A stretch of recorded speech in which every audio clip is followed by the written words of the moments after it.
Hey guys, I just want to do a quick video talking about how the trailer rides level down the road compared to the truck, my clearance that I have, and how I can manipulate that with the Andersen hitch by raising it and lowering it to change the clearance for when we go down different roads. This kind of gives you a little clue why I've decided to call my channel Overthink RV, because sometimes you just overthink things a little bit. So we'll get to it. Here's the truck riding in the level, normal pumped up position. I got 85 PSI on the airbags. It's a little bit of a rear high rake right now, so I could let a little bit out, but to be honest, the front tires are on the driveway that slopes down a little bit right there. The RV pad is actually pretty level. This air suspension, it's not a factory suspension from Ford. This is a Carli Back Country Level kit, and I have added the full Deaver spring pack in the back and Firestone airbags. So this suspension is very soft suspension, and it does require the airbags to be able to carry the load. If I were to decrease the airbags completely, it would go right to the bump stops. And it'd sit on the axle because the suspension is very soft without the airbags. I've also added PMF traction bars that help reduce that spring wrap because of the soft axle. So like I said, right now we're pretty close to level, and do a quick measurement here and show you before and after. So we're sitting right around 8 inches of clearance of Bedrail there, and just over 8 inches right there, about 8 1/4 or so.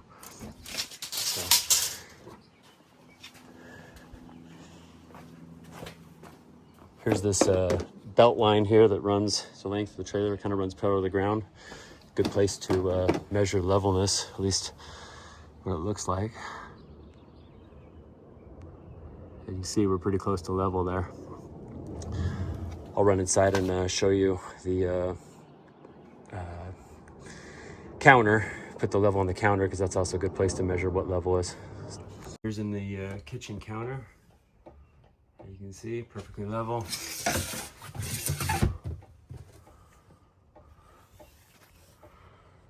And level.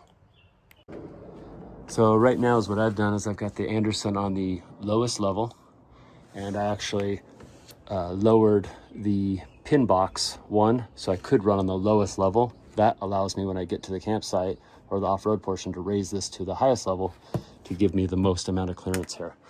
So most people would probably just run the middle setting, depends on your suspension. This trailer does have a 2-inch lift on it that's made by Lippert. The suspension's made by Lippert, and this, I believe it's called Correct Craft. And what it does is it raises it 2 inch, and it's got these little alignment pins right here. Mine didn't need any alignment. When I measured it, it was perfectly aligned. But so I just left it in the 0 setting, but it did raise it 2 inches, as you can see right there on all the shackles.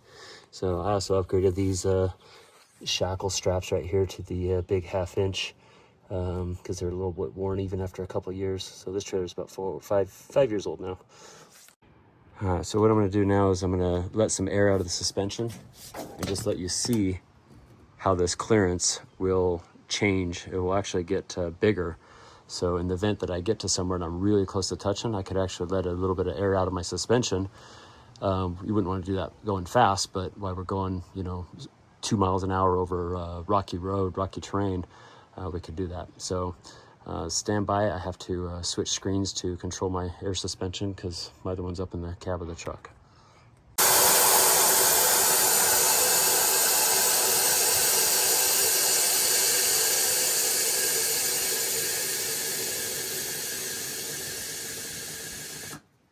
All right, there we are with 10 PSI in the airbags, which means I'm probably sitting on the bump stops.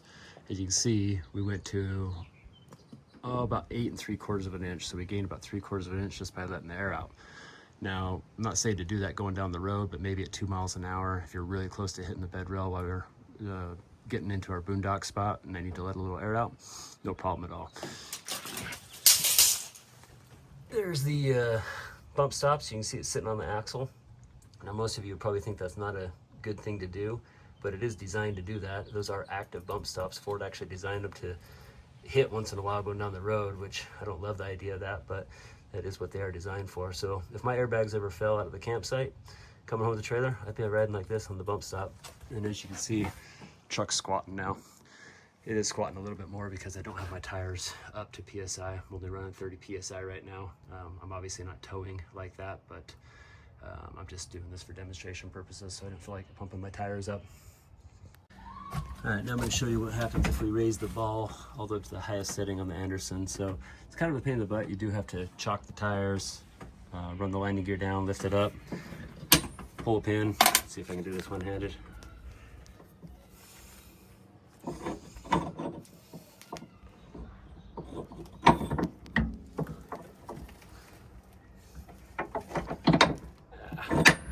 Truck rolled forward. So now I got to go back to the truck up because I didn't set the parking brake. All right, reposition the truck. So slide that up to the highest setting.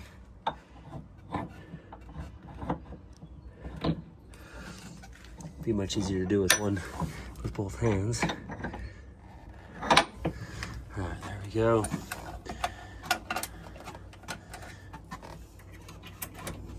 Put the pin in, we'll lower it back down.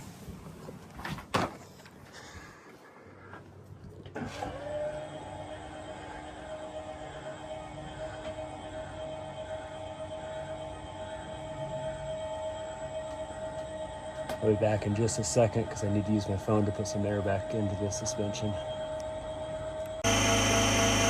right, just lower down. Airbags are inflating the rest of the way.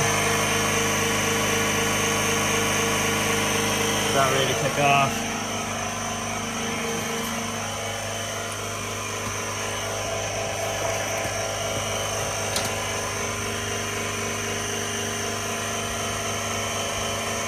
And now we have over 10 inches of clearance.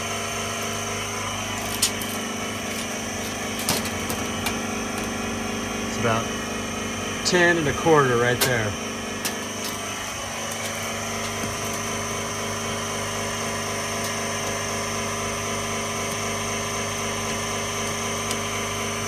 As the airbags inflate, it actually lost a little bit, so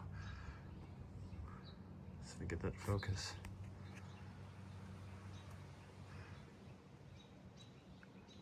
Yeah, about 9 7/8 of an inch there. And then I'll go show you the level.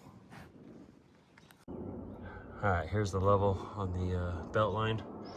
And you can see that we are nose high, which is fine, that's the point.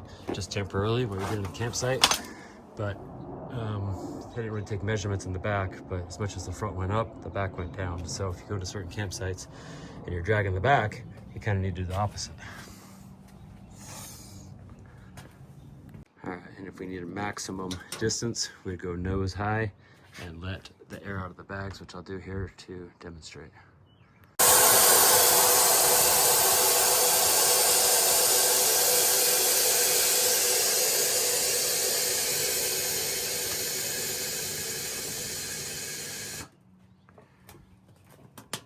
So looking at about a little over 10 1/2 inches. All right, anyways, that's why I said it's kind of overthinking things. But ideally going down the road, you want to be as level as possible to distribute the weight on the axles. They do have equalizer hit axles or shackles, but you still want to be as level as possible. You don't want to have the squat as well, because that's going to adjust your headlights, so you want to be as level as possible. And with a level kit, if you allow any suspension to come down, you're going to be aiming nose high. So as you can see, the truck is sitting in a nose high position right now, squatting because the air's all let out of the suspension. We're sitting on the bump stops. So the air compressor I've installed is a airlift compressor. I've actually mounted it up under the spare tire. It actually sits right there right in the cavity of the spare tire. It kind of helps less water get on it and stuff. But because it is a single channel, the problem with that is both airbags have the same pressure, which isn't a problem going down the road. I don't need to worry about side-to-side leveling. But one thing that I like to do is I've installed these little valves right here that can cut off the pressure to each bag. Each side has one. And that way, when I get to a road, and let's say one bed rail is really close to touching, I can go to the other side, leave it at whatever the pressure is, let's say 85 PSI, close the valve, leave this valve open, and then on the controller, lower the pressure down to 50 PSI. And that would allow this side to come down, and I can level the truck out as much as possible to help it be on the same plane as the trailer when we're going over rough terrain and avoid kissing bed rails. This is more of an extreme maneuver. I very rarely have to do that in most places we go, but it is an option that I have to do. Most of the time that those airbags are just, these valves are in the open position and they're just the same pressure from side to side. Anyways, there you have it. That's different positions that we can do and accommodate to go off-roading and get this 37-foot trailer into a lot of the rough spots that we go to. That's because I've altered the ride height of the suspension there, and I can manipulate it here. And this is one of the things that I like about the Andersen Hitch. A lot of guys, it's opinions, whatever works best for you, but I like the Andersen for that reason. And then also, if I decide to go to the hardware store, is all I gotta do is just pull that bolt, and that bolt very quickly. I could throw it on top of lumber, throw it in the back seat, and I don't have to lift a 250 pound plus hitch. Anyways, thanks for watching. We'll try to post some more videos like this in the future.